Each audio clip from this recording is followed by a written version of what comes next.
Como fazer investimento para os seus filhos. Se essa era a sua dúvida, parabéns, você está no vídeo certo. Meu nome é Rodrigo e vai ser um prazer bater esse papo com você hoje.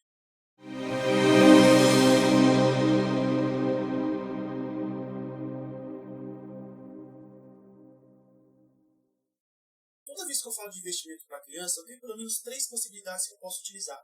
A primeira delas, uma previdência privada em nome da criança.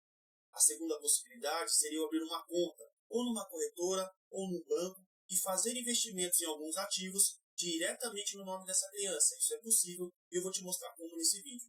Ou ainda, eu poderia abrir uma conta, ou num banco, ou numa corretora de investimentos no meu nome, fazer os investimentos voltados para o meu filho, e lá na frente, quando eu achar por bem, eu dar esse dinheiro para ele. Essas 3 possibilidades eu vou abordar nesse vídeo, então vem comigo aqui no slide, nós vamos minuciar e explicar cada uma delas. Vem comigo. Então, nesse primeiro slide, vamos falar de previdência privada em nome do seu próprio filho ou da sua filha. É possível? Sim, é possível você fazer. Aonde que você vai encontrar esse produto? Bancos tradicionais, corretoras, seguradoras. Tem várias seguradoras que oferecem também serviços de previdência, que inclusive são melhores do que os bancos. Mas o que eu tenho que olhar quando eu vou falar de previdência privada para o meu filho? Pelo menos 3 coisas. A primeira delas, qual é a modalidade da previdência? É um PGBL ou um VGBL? No PGBL, é ótimo para aquela pessoa que faz declaração de imposto de renda no modelo completo. Já o VGBL, ele é ideal para aquelas pessoas que não têm obrigatoriedade, ou seja, não fazem declaração de imposto de renda, ou para aquelas que têm obrigatoriedade, mas fazem a declaração simplificada. Como eu estou falando de uma criança, né, ou de um jovem, que seja um adolescente, ele não tem uma renda tão alta assim, em regra, né? Então o ideal seria o quê? O VGBL. Outra coisa, qual a tributação de imposto de renda nessa previdência? É uma tributação progressiva ou uma tributação regressiva? Vou explicar. Na progressiva, a alíquota, ou seja, o valor que você vai pagar de tributação, ela aumenta conforme o valor resgatado. Então, quanto mais dinheiro eu resgato, mais tributação eu pago. Na regressiva, por sua vez, a alíquota, o valor que eu vou pagar, ela diminui conforme o tempo de aplicação. Quanto mais tempo fica o dinheiro aplicado, menos alíquota eu pago.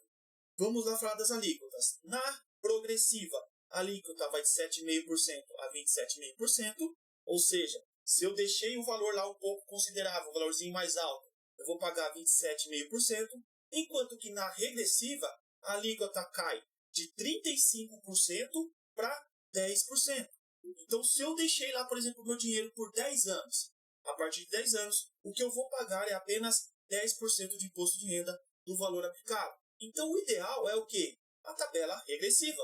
Porque se eu estou falando de uma criança, quer dizer que eu vou deixar por um tempo considerável. O tempo vai ser um aliado ao seu favor. Não só na multiplicação do capital, como também para você pagar um imposto de renda menor sobre esse valor investido. Outra coisa que eu preciso verificar.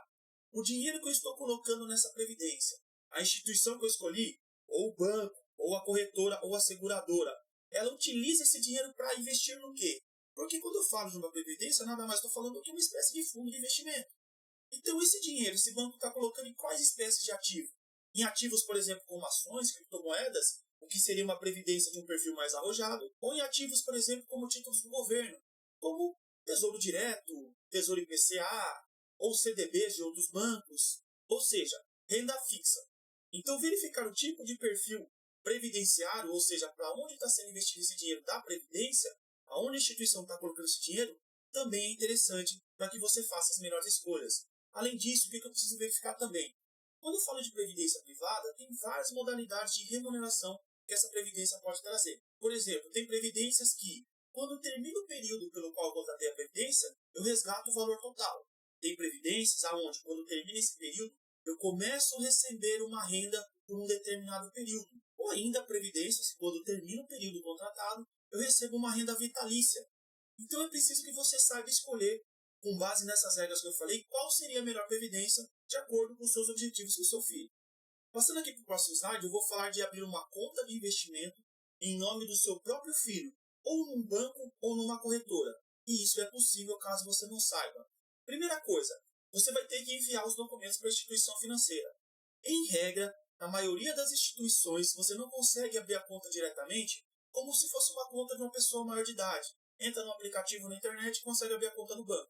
Quando envolve criança, isso, em regra, não acontece. Então, você vai juntar alguns documentos e vai mandar para a instituição escolhida solicitando que seja aberta uma conta em nome dessa criança. Quais requisitos são necessários para abrir essa conta? Primeiro, não importa a idade. É uma criança recém-nascida ou já é um adolescente de 16 anos. Você pode fazer da mesma forma, independente da idade. O que eu preciso que esse menor tenha? Pelo menos um CPF. Hoje em dia já existem casos de a criança já ser registrada e já possuir um CPF. Se o seu filho ainda não tem, basta você fazer um CPF para ele e você já tem um dos requisitos para abrir essa conta. Vai precisar ainda, além do CPF da criança, RG e certidão de nascimento, além dos documentos da criança. O que eu preciso? Documentos dos responsáveis. Então, você, pai ou mãe, que quer abrir a conta do seu filho, você pega o seu documento lá. Não precisa ser dos dois, pode ser de apenas um. Manda os seus documentos pessoais junto com os documentos da criança para você abrir essa conta. Como dito, essa conta pode ser aberta pelos pais individualmente ou em conjunto. E um detalhe interessante, posteriormente à abertura da conta, digamos que você não tem condições de fazer investimento para o seu filho porque você não tem conhecimento, por exemplo. Mas você tem um tio, você tem um padrinho, você tem um outro parente que consegue fazer esses investimentos. Então você pode, posteriormente, na maioria das contas, ceder o acesso a esse outro familiar para que ele faça investimentos para os seus filhos. Então, resumidamente, requisitos. Não importa a idade. A criança precisa somente ter o CPF. Vai mandar o documento dos pais, dos responsáveis, ou de um ou de ambos, e posteriormente pode ceder esse acesso para que uma outra pessoa faça investimentos para a criança, uma outra pessoa que tenha ali condições e mais conhecimento para fazer investimentos. Então, passando aqui para o próximo slide, o que eu preciso observar, tá? Primeiro, é possível que um terceiro envie dinheiro para a conta do meu filho, Rodrigo? Sim, isso é possível, tá bom? Por exemplo, tem um padrinho que já trabalha com investimentos e quer presentear o seu filho com ações do Banco do Brasil, da Taesa, BB Seguridade, Caixa Seguridade, Sanepar, sei lá, qualquer ação. Isso é possível? Sim, isso é possível. Esse padrinho pode enviar dinheiro para a conta do seu filho para que seja feito investimentos. Outro detalhe importante, a compra de ativos por menor de idade precisa ser feita com saldo em conta. Por que eu estou falando isso? Quando eu sou maior de idade e eu trabalho com investimentos, é permitido que eu faça operações alavancadas. O que são operações alavancadas? É como se eu comprasse um ativo sem ter dinheiro na conta. Quando esse ativo for entregue, aí sim eu tenho que honrar um compromisso e fazer o pagamento. Isso é possível, por exemplo, com as ações. Você compra no dia, somente 2 dias depois é que essas ações vão cair na sua conta e, de fato, você tem aquele dinheiro lá. Quando eu falo do menor de idade, isso não é possível. Para eu comprar um ativo numa conta para o menor de idade, eu preciso necessariamente ter saldo em conta, precisa ter dinheiro na conta lá para comprar os ativos. Mais uma observação importante, você é responsável, você vai ter acesso à conta do menor por meio do seu próprio CPF, e o seu herdeiro, a sua herdeira, ou seja, o seu filho, também vão ter acesso, porém, o acesso do menor é apenas para a consulta. Ele não vai movimentar a conta. Quem movimenta a conta é você ou aquele terceiro que você permitiu que fosse feita essa movimentação por ter um pouco mais de conhecimento financeiro. Mas o menor, o acesso dele se limita ao quê? A consulta. Isso é interessante porque, primeiro, para que a criança não faça algo que ela não saiba lá. E segundo, porque ela consultando, ela vai ver todos os meses dinheirinho caindo na conta, ela vai ver todos os meses os juros compostos funcionando e a bola de neve crescendo, ou seja, multiplicando aquele capital. Isso faz parte do processo de aprendizagem e de investimento. Tem um efeito muito potente na criança lá na frente. Você já está educando financeiramente o seu filho quando você faz investimentos para ele, independente do valor. Só o fato dele ver a constância de aportes e a multiplicação de capital, isso já está formando na cabeça dele uma cabeça de investidor lá no futuro. E por falar em futuro, a outra observação que eu quero fazer para você é o seguinte. Ao alcançar 18 anos, esse filho, essa criança, esse herdeiro, essa herdeira, terá acesso completo a essa conta. A conta passa a ser dele. E você, ou aquele terceiro que foi permitido, não mais terá acesso a essa conta. Por quê? Já é maior de idade, já tem suas responsabilidades e vai poder fazer o que quiser com o dinheiro que você investiu ali durante todo o período que foi investido. Esse dinheiro agora, de fato, é do seu filho, porque a conta, a titularidade passa a ser dele. E para te auxiliar, que pode ser uma pergunta que você esteja se fazendo, né? Aonde que eu abro essa conta? Qual banco? Qual corretora que eu posso fazer isso? Eu trouxe aqui para você pelo menos 7 exemplos, tá? Primeiro, a Ágora, a Clear, a Rico, a Genial, a XP Investimentos e os bancos Inter e BTG Pactual. As 5 primeiras são corretoras e os 2 bancos, BTG Pactual e Banco Inter, também é possível. Cada uma dessas instituições tem regras próprias para você abrir a conta Mas a maioria delas segue o que eu já falei. CPF a criança precisa ter, vai mandar os seus documentos pessoais, você pode ceder acesso para um terceiro, precisa ter dinheiro na conta para fazer os investimentos, você pode utilizar qualquer uma dessas instituições para fazer investimentos, para abrir uma conta e começar a investir para o futuro dos seus filhos. Passando aqui para o próximo slide, eu preciso lembrar que toda vez que eu trato de investimentos, eu preciso lembrar que os meus investimentos têm que estar alinhados aos meus objetivos. Se isso não for verdade, então não tenho por que eu estar investindo. Quando eu falo de criança, eu estou falando de objetivos de longo prazo, né? Eu vou investir lá para pagar a faculdade do meu filho, para dar um carro para ele quando ele completar 18 anos, para pagar um intercâmbio. São todos investimentos, são todos objetivos de longo prazo. E, por serem objetivos de longo prazo, a carteira de investimentos do meu filho deve conter, em sua maioria, ativos de renda variável. Aí você pode estar se perguntando, peraí, Rodrigo, mas renda variável não traz um risco maior? Traz um risco maior. Mas quando eu falo de investimentos, existem 3 fatores que são preponderantes, principalmente no poder multiplicador de juros compostos, que são prazo, ou seja, o tempo, a rentabilidade, que seria os juros conseguidos desses investimentos, e o capital, ou seja, o dinheiro investido. Eu tenho que levar em consideração esses 3 fatores. São os tripés dos juros compostos. E levando em consideração esses fatores, o que é que o seu filho tem a mais do que você? Ah, seu filho talvez não consiga um juros maior que você, o seu filho talvez não tenha mais dinheiro que você, mas com certeza o seu filho tem mais tempo que você. O tempo é o ativo mais precioso que existe no mundo. Por ter mais tempo, ele precisa de uma rentabilidade menor e de um capital menor investido. Quando a pessoa começa a investir numa certa altura da vida, já está ali com 50, 60 anos, essa pessoa ela precisa ter mais capital, precisa ter mais rentabilidade, porque o seu tempo é menor, o seu prazo de investimento é menor. Como eu estou falando de investir para o meu filho, ele tem de sobra tempo. Isso permite que ele coloque na carteira de investimento deles ativos mais arriscados, como os ativos de renda variável. Então, se renda variável é o que eu vou utilizar para mim poder pôr na carteira de investimento dos meus filhos, qual é o tipo de renda variável que eu vou utilizar? Vou mostrar para vocês aqui. As ações, tá? Poderia colocar fundo imobiliário, outras coisas? Poderia. Mas como o seu filho tem bastante tempo, e como eu disse, esse é o ativo mais precioso, ele pode tranquilamente fazer uma carteira de investimento em ações. Lá no futuro você vai ver o poder multiplicador que os juros compostos vão trazer nessa carteira de investimento. Mas não qualquer ações, tá? Quais ações? Ações do setor SBEST. Quem acompanha Luiz Barsi Filho e a sua filha Luiz Barsi sabe o que significa o setor SBEST, que nada mais são do que bancos, elétricas, saneamentos, seguradoras e telecomunicações. Você vai investir em ações desses setores porque são setores considerados essenciais à sociedade. Além de serem setores considerados essenciais à sociedade, as empresas que atuam nesses setores são empresas sólidas, com um longo período de bolsa, além do que possuem pouca concorrência. Então eu trouxe exemplo para vocês aqui, ó. Bancos, Banco do Brasil, elétricas, Engie, saneamentos, Sanepar, seguros, Caixa Seguridade e telecomunicações Vivo. Não é recomendação de compra, são sugestões do que você pode ou não averiguar.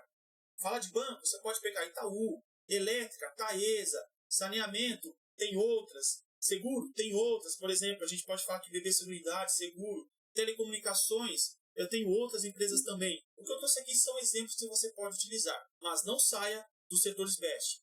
Não vá investir em aviação, em varejo, a área de educação também é uma área que a volatilidade é muito grande, tá? Não vai comprar Gol, Azul, Casas Bahia, Magazine Luiza.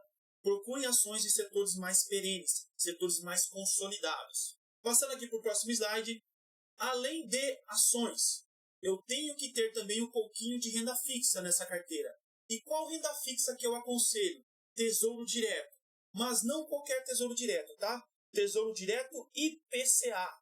Então eu fiz uma consulta aqui, ó, dia 10 de setembro, qual o Tesouro Direto que eu poderia ter disponível no IPCA. E tem esses títulos aqui, ó. Tem o IPCA 2029, IPCA 2040, IPCA 2050. O interessante do IPCA, senhores, o IPCA aqui 2050, vamos pegar o 2050 que seria daqui 25 anos de investimento, tá? O investimento mínimo, ó, R$ 8,45. Qual que é a rentabilidade que eu vou ter nesse investimento? Vai ser pago o IPCA mais 7,2%. Ah, eu quero IPCA com prazo um pouco menor. tem ali, ó, 2029, tá? Investimento mínimo, R$ 34,57, tá pagando o IPCA mais 7,75. Então você observa que eu consigo pegar um investimento de renda fixa num prazo um pouco considerável, longo. E por que tem que ser um prazo longo? Porque meu filho tem bastante tempo, eu estou investindo para o futuro dele. E através disso escolher bons ativos. Porque algo que pague o IPCA mais 7,75% é muito difícil de você encontrar aí no mercado de investimentos. E considerando a taxa de juros que nós temos hoje de 15% ao ano, isso aqui é um excelente investimento que você pode levar em consideração. Mas não se esqueça, tá? Eu, Rodrigo, escolheria Tesouro IPCA. Você pode sim pegar um Tesouro pré-fixado, você pode sim pegar o Tesouro Selic, só que nesse caso aqui você vai estar travando ali uma rentabilidade anual de 7,75% mais o IPCA daquele período. E nós vamos falar aqui no próximo slide o quanto o IPCA pode variar. Vamos passar para o próximo slide então. O IPCA nos últimos 10 anos foi em média de 6,42%. Alguns anos foi menor, alguns anos foi maior, mas essa é a média dos últimos 10 anos. Então, se eu pego 6%, vamos dizer que seja 6%, mais 7% lá, eu tenho pelo menos 13% cravados durante o período aí de 25 anos, por exemplo. É uma excelente remuneração e poucos investimentos vão te dar uma remuneração tão rentável quanto essa. Detalhe, tá? Quando você for escolher o IPCA para fazer parte da carteira de investimento dos seus filhos, prefira o IPCA sem juros semestrais. Por quê? Nos juros semestrais, o que acontece? Os valores caem na conta da corretora, periodicamente, e isso vai reduzir o poder multiplicador dos juros compostos. Então, daqueles IPCAs que eu te mostrei no slide passado, procure aqueles que não têm juros semestrais. Vou voltar aqui para você ver, ó. IPCA mais 2029, IPCA mais 2040, IPCA mais 2050. Se vier escrito juros semestrais, não compre, porque vai interferir no poder multiplicador ali dos investimentos do seu filho. Procure esses que são sem juros semestrais, tá bom? Voltando para o nosso slide. Quanto maior o período de investimento, maior a incidência da famosa marcação a mercado. A marcação a mercado é um pouquinho complexa, mas dá para você entender. É a variação ali da taxa de juros. Então, por exemplo, pode acontecer de você comprar hoje um IPCA mais 7,75% e daqui a 6 meses, daqui a 2 anos, a taxa de juros cair, a inflação diminuiu. Se a inflação diminuir, o IPCA vai estar pagando um pouco menos. Então, por exemplo, se daqui a um ano você tem ali o IPCA pagando IPCA mais 6%, automaticamente esse título que você comprou no IPCA mais 7,75% está valendo mais. Então, você pode inclusive utilizar a marcação ao mercado ao seu favor e isso aumentar a rentabilidade dos investimentos do seu filho. Então, falamos de renda variável, ações, e falamos agora de renda fixa. Ao meu ver, você deveria utilizar o IPCA+, porque o seu filho tem um longo período de investimento pela frente. A caminhada é grande, a caminhada é longa. Como nós vimos, quanto mais tempo eu tenho, menos rentabilidade eu preciso e menos capital precisa ser investido também. Então, aqui nesse próximo slide, eu trago para você um exemplo de carteira de investimentos que você pode utilizar. Uma divisão do dinheiro que você vai investir para os seus filhos. O que eu faria? Como dito, é um exemplo, é uma sugestão, não é uma recomendação. Eu teria 60% em ações, 30% em IPCA+, e 10% em cripto.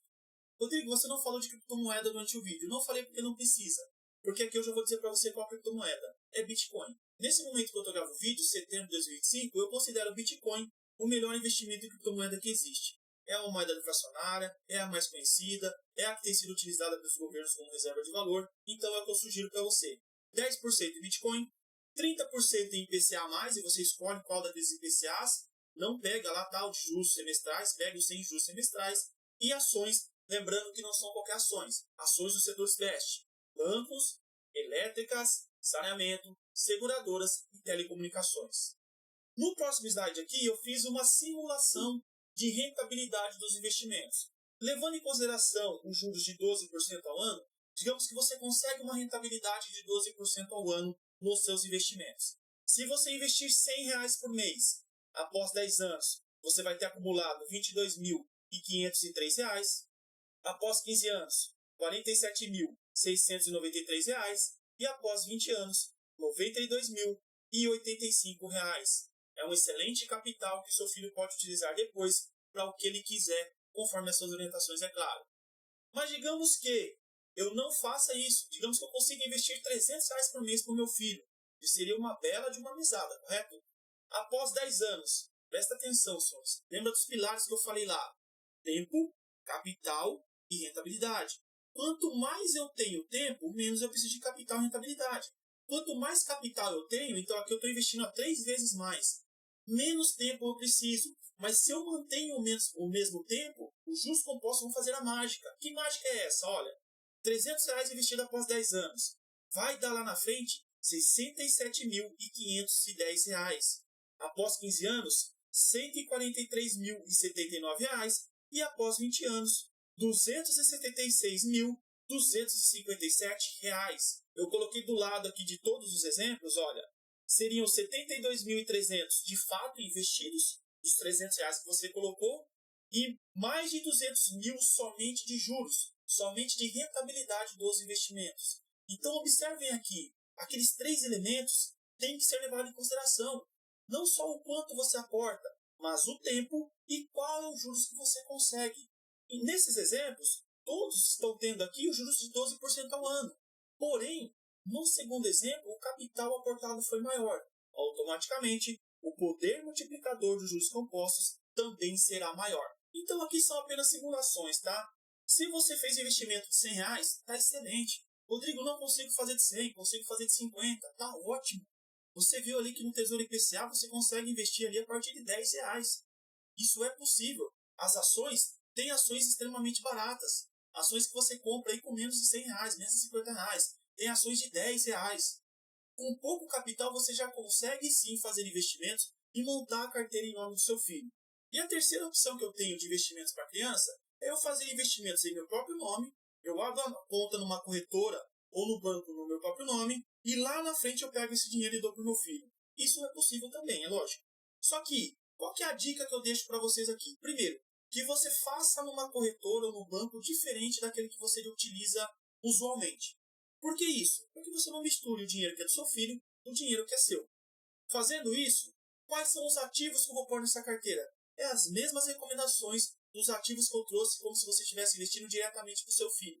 Aquela mesma proporção, 60% em ações, 30% em IPCA+, e 10% em cripto. Fazendo isso, você vai sim ter uma carteira considerável que pode trazer uma multiplicação sensacional, considerando o tempo que você tem de investimento, que quando eu falo de crianças, é um tempo considerável, um tempo longo. Bom, volta aqui comigo, vamos encerrar o vídeo. Eu preciso falar com você. Eu trouxe 3 opções para você. Previdência privada, a conta em nome do seu próprio filho, na conta do banco ou na corretora, ou a conta em seu nome.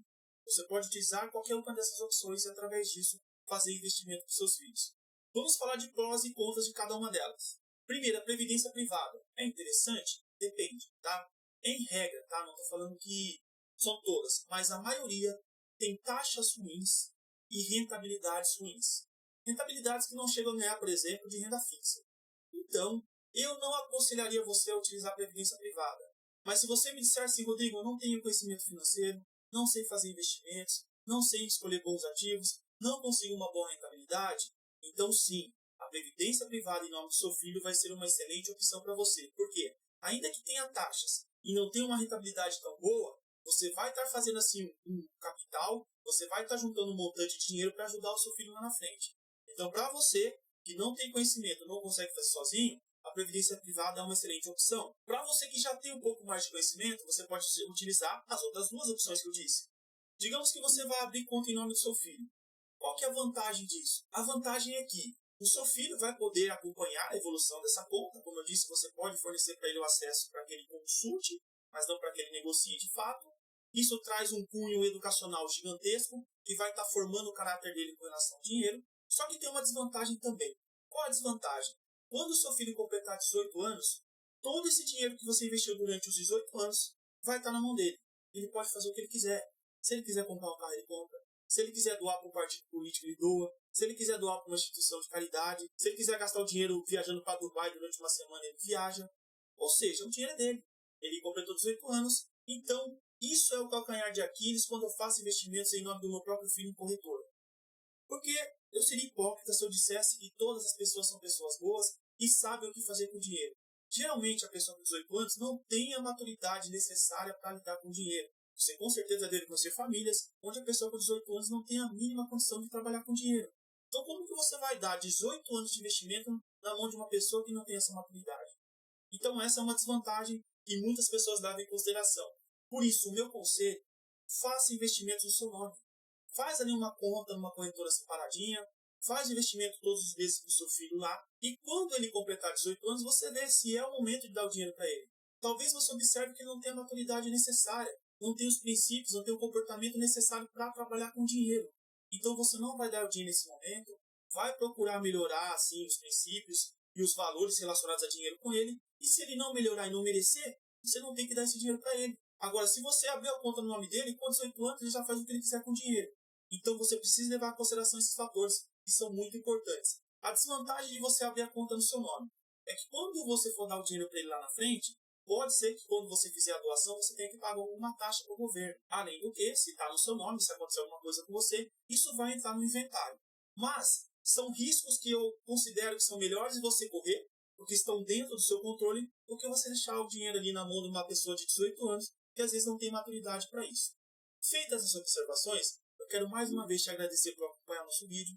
Se você pudesse, esse vídeo foi de alguma relevância para você, curte, compartilha, comenta aqui embaixo se você já faz investimento com seus filhos, se você pensa em investir daqui para frente, e continue acompanhando nosso canal. A gente vai continuar trazendo para vocês aqui informações de relevância envolvendo não só a educação financeira, como também o mercado acionário. Muito obrigado, fique com Deus e até o próximo vídeo.